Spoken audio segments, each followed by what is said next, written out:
Hey everyone, welcome back to GameSpot's coverage of E3 2019. I'm Lucy James, joined by Mike Mahardy. And joining us from Respawn Entertainment is Drew McCoy, project lead on Apex Legends. Thank you for joining us. No worries, I'm happy to be here. Yeah, so at EA Play at the weekend, you talked a little bit more about Season 2. Yep. Let's dive into that. What was the fan reaction like? It's been really good so far. I mean, I'm always reading Twitter and Reddit and the forums and everything, and I think for the most part people are excited. We've got a lot of stuff coming at once. We're trying to package up as much as we can to try and give the game, like on one day, a bunch of new things for people to experience, unlock, and play with. So let's the top-down view of what players can expect with Season 2. Yeah, so with Season 2 launching, we have a new character, a new weapon, we got ranked mode coming, we've got some balance changes, a new battle pass. It's a lot of stuff at once. All right, let's kick off with the battle pass then. So The first battle pass came out and, a lot of people... Underwhelmed. I mean, we're very self-aware. Yeah. And I mean, it was, there was a grind, but now what have you learned from that battle pass that you're taking into the new one? Yeah, so a lot of the changes for the Season 2 Battle Pass are based off of that feedback from our community. So the biggest change is probably the fact that it's challenge-based now, so you're going to get daily and weekly challenges, and they stack. So if you don't play for weeks or months during the season, come back, you'll have a whole grip of challenges for you to chew through, and that ultimately makes leveling up a lot faster. People are having a difficult time getting to level 100 on the Season 1 Battle Pass. We really want it to be a good way for players to explore all the new content and have fun progression, and it didn't work out as we had hoped in Season 1. So along with that, we've gotten rid of some of the lower value items that people complained about. So a lot of trackers are going. Yeah, stat trackers and badges, kind of those things that were just kind of filler for people. Right. We're replacing with all new types of content that haven't been in the game before. We're not talking about them yet, but they're pretty cool. Some of them haven't even been in other games. So stay tuned for more info on that. We've added 3 more legendary skins to the Battle Pass. So there's one for Octane, one for Caustic, 2 for the 301, and 1 for the Spitfire. What have I missed? Oh, huge ask from the community was more crafting metals. So by the end of the Battle Pass, you'll have enough crafting metals to craft your own legendary of choosing. So you talked a little bit about buffs and nerfs to some weapons. Yep. You mentioned it was alluded to, the Mozambique. The beak, as we call it. Because I'm one of those people who will ping it in every single game. And just get that little gleeful laugh just as that. you do it. Oh yeah. Is it going to be changed enough that my joke is still good? Your joke will still work, don't worry. And at some point it'll just become the knowing joke of like, I remember when, perhaps. Yeah. How do you even approach, because the gun is essentially a big meme for your community. How do you even approach tackling changing it? So we actually really like it. The fun thing from a design perspective about a Battle Royale is not every gun needs to be balanced for maximum efficiency. Right. You've got crappier guns and you've got some really good guns. And that's part of the fun of Battle Royale. So we've kind of embraced the meme, like if you saw with the most recent patch, there's a new switch out animation if you have the Mozambique. But actually every weapon to us has a specific use. Whether that's early game, you get a P2020 pistol, it's got to do what it's got to do while you're in that first circle versus late game. So we're looking at ways to maybe change up how people think about certain guns at various stages of the game through attachments and hop-ups and stuff like that. It's funny, Apex Legends was such a hard left turn despite the fact that it's a first-person shooter, for Respawn it was a hard left turn. It's got like some of that Respawn DNA in it, so to speak, but not only is it just a Battle Royale, which is new for you guys, it's also like a games of service, an ongoing thing. You've added DLC to Titanfall 2, etc., but it's pretty much a trial by fire for you guys. What's it like? Yeah. I mean, 5 years ago, you wouldn't have been able to say, yeah, we are aware that Season 1 was overwhelming, Season 2 is a result of that. What's it like, this whole new world for you guys? We're still in the middle of learning how to really operate. Our brains are wired to kind of ship a game, maybe do some DLC, but then kind of go underground and do lots of stuff over the course of multiple years that converge on one ship date. And we've gotten really, really good at that. That's kind of our superpower, but as a team. But now we've got to kind of converge and ship all the time. So we've been trying to figure out the best way for our team to operate in this way, because for us, crunch is not really acceptable. for us, or we think for our players, because we've invested decades into our team. Like, the core of this team has been making games together for 20 years. So if we crunch our guys and people burn out and leave, now our game's not going to be as good, because we can't just throw extra people on it. Like, we have a lot of trust and ownership on everyone on the team to make really good stuff. So we've had to figure out, how do we work on stuff that we want to come out, say, 2 years from now in Apex, as well as stuff we want to come out in a month or a week. And that's just a big logistical and kind of like pipeline and tools. It's a big problem, and I think we're getting better at it. It's also that really tough paradox of like, how much feedback do you take before you start making it their game and not your own, and how much do you want to make of your own before you just start ignoring players? Like, obviously, like, it's a balance you want to find, but what's that challenge like?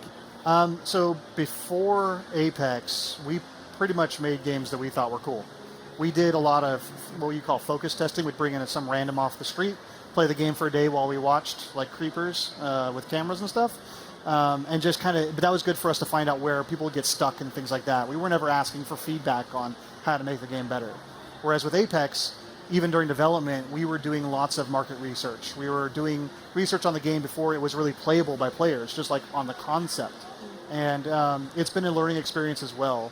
But at the core of it, it's still the game that we want to make and we think has a really good place in the market. And that doesn't change. Just because everyone's going to complain about something doesn't mean we're going to change it. Because oftentimes players actually say one thing, but then we have data from tens of millions of players saying something else. And that's a hard pill for our community to swallow sometimes, but we stand by it. And we will screw up, and we have screwed up, and we'll be like, our bad, we'll fix it. But it's a balancing act, and sometimes we'll sit around and have arguments about, well, there's this thread on Reddit saying this versus, yeah, but really this mechanic was supposed to be doing that. Like, an example would be, we recently took out the ability to do the bunny hop while healing. And that's a really interesting kind of knife to look at decision making by, because when we were developing the game, we wanted healing to be a choice you make. And so if you do it during combat, you're putting yourself at a disadvantage. You're slow, you can't shoot, blah, blah, blah, blah, blah, all these things. So just because players found an exploit that allowed you to move quickly while healing doesn't mean that was our intention, and it actually was having a negative effect on the flow of combat from our perspective. We might be wrong on that. So far, some players are really upset about it, but so far it's actually been a very positive change. And how do you go about balancing for, the top 1%, the pro players, the shrouds, versus the regular Joes like the rest of us? So I think actually one of our strengths has usually been making a game that feels like the regular Joe can pick up the game and have fun and feel effective while still having enough depth where you can play the game for tens, hundreds, of thousands of hours. And that's just one of those black magic, dark arts that I don't even fully understand because we playtest the game hours every day, like 1, 2, 3 hours a day, whether it's stuff that's really far out, like a year or two down the road, or if it's stuff we're trying to release really soon. And it's one of those things where it's just, it's the right people doing the right work at the right time, and there really isn't like a formula for it. I think there's a world where the reception to Apex Legends was different. I mean, like, Titanfall 2 was such a beloved game. Titanfall 1 was as well. So I think people were just like waiting for Titanfall 3, etc. And then again, you do this like drastic change. Were you surprised with how great the reception was? Because I think, like, for all intents and purposes, it was a great reception. Yeah, no, I'm still not sure how that happened. Like, it's still surprising and awesome when I think back to how that played out. Because with a traditional boxed game, you have pre-orders, you have trailers that get views on YouTube and everywhere. You see how many people subscribe to your Twitter account, all these things that give you an indication of how many people are going to show up in that first week. So when we just surprise, announce, and launch the game, we just kind of like, hold on to something. We don't know what's going to happen. And so we had estimates that we thought were okay. We were trying to be conservative, so we weren't, spending too much on marketing and this or that. And we blew those estimates away for the first 2 months in the first 24 hours. And nothing really prepares you for that. And we were still just figuring out how to live after that fact. So you talk about adding new content to the game, and obviously the biggest and piece of content that changes the game fundamentally is the addition of new legends. Yep. We saw Wattson. She was revealed at the weekend. How long have you guys been iterating on her, finding her a place within the meta of Apex Legends, and what's it been like to see the fan reaction to her? So people have no idea how long stuff takes to make in games, just players. And the reality is our legends take us, I think the quickest one has been 14 months. Most of them are about a year and a half. Wattson, we actually had some streamers come out to the studio last July, and they were playing Wattson back then. Yeah. We've been playing Wattson, I think, since spring last year, because the character only takes a week or two to get the really early prototype in the game. And then from there, we iterate and iterate and iterate. And so it really comes down to that playtesting culture we have. One of the big problems we had after we shipped the game was how do we divert our time between testing a patch that needs to go out next week, testing content that needs to come out in a month, and testing content that needs to come out in 6 months. And what was happening was the content that was coming out in 6 or 9 or 12 months, it wasn't getting playtested enough. And the designers were raising their hands and saying, I don't know if my stuff is good enough. So that's one of those problems we had to solve, and we've added playtesting time to our daily schedules. But that's where a lot of those decisions come into play, because we're playing our game a ton. And Wattson specifically, she was born out of a desire from the designers to have a more defensive options in the game, because right now Caustic's kind of your only one. So she was born out of that player type that really wants to think ahead, be defensive, kind of try and control a fight on their terms. And then from there it just grew into the character that you all get to see and play in a month. And I guess it's weird as well because you're designing and developing these characters so far in advance, you can't necessarily predict how the meta and how people are going to play those characters, months down the line. So how do you even possibly go about designing for that? Well, we have a really good understanding of the base fundamentals of the game and the characters and kind of the meta. We get surprised sometimes in the live game by what players do and what they attach to and how far they push some of these abilities. But for Wattson specifically, she's filling a role that doesn't exist yet. And I'm sure we'll have made some mistakes, and so when she launches, we'll have to make some balance adjustments, but because of our playtesting, I think she'll launch in a really good state. And additionally, we usually have, we have tons of characters already in development at various stages. Some that'll never ship, some that'll ship maybe 2 years from now, if at all, and some that are getting closer. And that gives us the opportunity to kind of look at those early risers and kind of put more resources behind them, as well as looking at how the live game is doing and say, you know what, this character is probably going to suit us better, so let's put them further ahead and put more resources behind them. When it comes to adding lore and context to a character, so Wattson's obviously instrumental in the creation of the games, the creation of the arena. Is that, do you have story beats and they get then assigned to a character, but like judging by when they actually come up through development, or are those elements kind of put into the character from the beginning?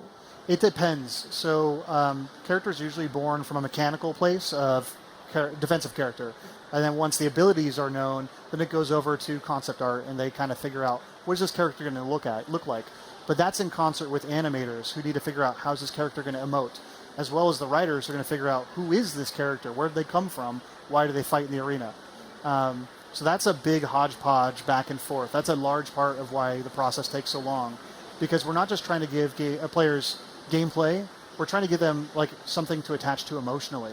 The fact that we have so much fan art, people cosplaying our characters, it really shows to me that we are doing something good in that arena, and players are attaching to these characters. And with Wattson specifically, being that she is an engineer and she has these wire lines, it's all electricity based, there's a really cool connection we could have there of writing her as the one who kind of figured out how the ring should work. We have a bunch of other stuff that the world will probably never see. We have an internal kind of universe guide so as developers at Respawn are working on a piece of content, they can kind of immerse themselves in, why does this thing exist? Where did it come from? Who made it? All these things. So that we try and be as consistent as possible and really create that universe for players to attach to. It's super interesting. I'm fascinated by the idea, how has Respawn's workflow changed because of Apex Legends, or to adapt to Apex Legends, right? It's not this traditional release model anymore. It's release a game, get feedback, right? Tweak the things that need to be tweaked, plan the future, the roadmap. What has it been like transitioning into that, specifically from a workflow standpoint for Respawn? Well, it's actually forced us to put a magnifying glass to some of our processes that worked fine. Again, we're trying to converge on one point 2.5 years down the road where there's a lot of slop that we could soak up. But when you got to do that all the time, we have to find a lot more efficiencies in our process. So like I was saying, characters taking us a year and a half, that's not going to be long-term sustainable. We want to be shipping characters faster than we currently are. So right now we're in a big process right now to figure out how can we do that without crunching our team, without just throwing extra people at the problem. Because for us, hiring is also a really slow and somewhat arduous process. We started the team 9 years ago with 30 people, and now we're only about 120. And it's taken us that long, and we've been hiring constantly during that process. We can't just, all right, here's 500 resumes, hire those people, put them at desks. And so it's really had a profound impact on our development processes, pipeline, tools, all that kind of stuff. I can't possibly let you leave the stage without asking a couple of questions that I know you won't be able to tell me the answers to, but I have to ask them anyway. You never know. Number one, what's the deal with that big dragon boy? What's the line I was allowed to say? A couple big things are making their way to Kings Canyon. But I will say, I was following the Reddit thread about the space cows, is what they call them. Yeah. I just keep your eyes peeled, I'll say, over the next few weeks. Keep your eyes peeled. Okay. And finally, I mean, so I think I met you a few years ago when you were still on the Titanfall team, and obviously Respawn is now working on Star Wars Jedi Fallen Order as well as Apex Legends. Is there any hope for people who still are waiting for that third Titanfall game? I mean, Respawn was born out of Titanfall. It has a huge amount of identity for the studio itself, and we all love it very dearly. Who knows what that comes to in the future, but we definitely care a lot about Titanfall and what it brings to the game industry. Wonderful. Well, Drew, thank you so much for joining us. Guys, make sure if you're watching at home that you don't go anywhere. Coming up next, we're going to be speaking with Todd Howard about the future of Fallout 76.